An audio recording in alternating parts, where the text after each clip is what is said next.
Buen día, mi hermana. Buen día, pastor. Tatarán, buen día.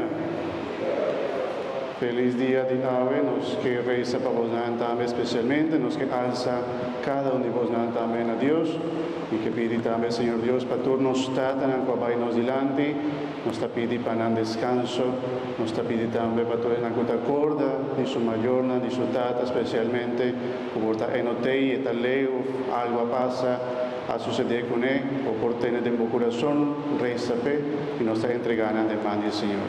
Háganos pide, Señor Dios, su bendición. Vamos a comenzar a ver con su bendición a nombre de Tata, de Yo, Espíritu Santo.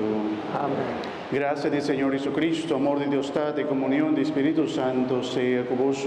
Y con vos, Espíritu. Hermanos, háganos presentarnos bendelante del Señor nos Dios, reconociendo nos fallan, nos faltan.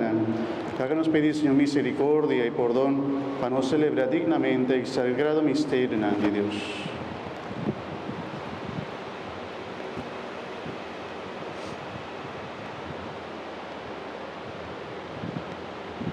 Vita confesar a Dios Todopoderoso y delante de toda aquí presente, como me apega más tanto a pensamiento y palabra, a lo que me hace y queda sin hace.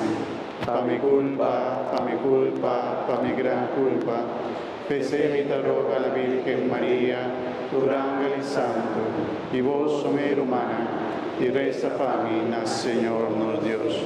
Mara Dios Todopoderoso, por mostrarnos su misericordia, perdonarnos pecanan y danos vida eterna. Amén.